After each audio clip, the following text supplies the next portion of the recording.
नमस्कार मित्रांनो, स्वागत आहे तुमचं ॲग्री योगी या मराठी यूट्यूब चॅनलवरती. लाडकी बहीण योजनेसंदर्भात एक नवीन अपडेट घेऊन आलोय. बरेच दिवस आपला व्हिडिओ आला नाही कारण घरगुती काही कार्यक्रम होते, त्याच्यामुळे जास्त काही बोलता आलं नाही तुमच्याशी. लाडकी बहीण योजनेसंदर्भात ई-के-वाय-सी करत असताना सर्व महिलांना आधार क्रमांक टाकल्यावरती ओ-टी-पी येण्यास प्रॉब्लेम येत होते. त्याच्यानंतर एक मेसेज, सदर आधार क्रमांक लाडकी बहीण योजनेच्या यादीत नाही, असा एक मेसेज येत होता. त्याच्यानंतर ओ-टी-पीला प्रॉब्लेम येत होता, अनेबल टू सेंड ओ-टी-पी येत होता. त्याच्यानंतर अजून एक हाय ट्रॅफिकचा एक मेसेज येत होता. हे जे काही प्रॉब्लेम होते हे सर्व सर्व्हरकडून लाडकी बहीण योजनेची जी वेबसाईट आहे त्याच्या 15 नोव्हेंबर पासून ह्या सर्व प्रॉब्लेमवरती सर्व्हरवरती जे काही रिझोल्युशन करायचं होतं ते केलेलं आहे आणि सर्व लाभार्थी महिला, सर्व लाडक्या बहिणी कोणत्याही अडथळ्याशिवाय ह्या योजनेचा लाभ घेण्यासाठी ई-के-वाय-सीची प्रक्रिया पूर्ण करू शकतायत. लाभार्थी महिलांनी आपला आधार क्रमांक टाकायचा आहे. आधार क्रमांक प्रमाणीकरण करून घ्यायचं आहे ओ-टी-पी टाकून. ओ-टी-पी टाकल्यानंतर वडील, पिता किंवा पती यांचा आधार क्रमांक टाकून तोही प्रमाणीकरण करून घ्यायचा आहे.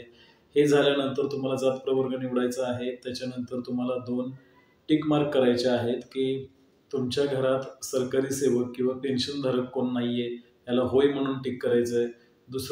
दुसरी टिक आहे की आपल्या घरात केवळ एकच विवाहित व एकच अविवाहित महिला ह्या योजनेचा लाभ घेत आहेत, त्यालाही होय असं टिक करायचं आहे आणि खाली सबमिट करायचं आहे. आता हे केल्यावरती तुमचं ई-के-वाय-सीची प्रक्रिया पूर्ण होणार आहे.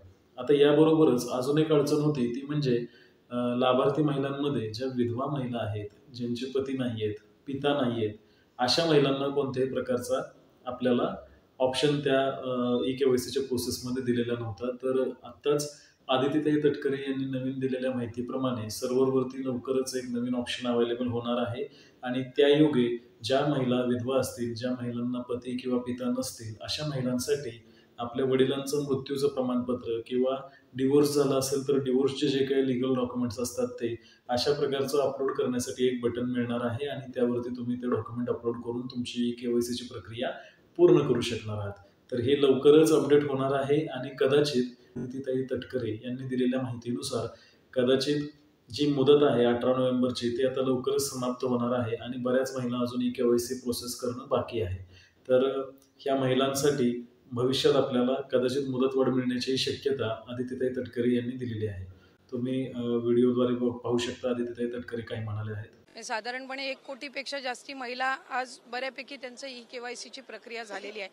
ज्यांच्या पतीचं निधन झालेलं आहे किंवा वडिलांचं निधन झालेलं आहे किंवा डिवोर्स असतील, म्हणजे एकल महिला असतील, त्यांच्यासाठी आम्ही वेबसाईटवर एक ऑप्शनच्या संदर्भातलं एक वर्किंग करत आहोत. त्यासाठी वेबसाईटमध्ये ज्या काही त्या पेजवर ज्या काही बदल करण्याची गरज आहे त्याची प्रक्रिया ही आम्ही सुरू करत आहोत. त्यामुळे साधारणपणे ज्या सर्व पात्र महिला आहेत त्या लाभापासून वंचित राहता कामा नये या दृष्टिकोनातून आम्ही काम करत आहोत. तर तुम्ही आता पाहिलं तर महिला व बालविकास मंत्री आदितीताई तटकरे यांनी आपल्या प्रतिक्रिया लाडकी बहीण योजनेबाबतीत दिलेल्या आहेत.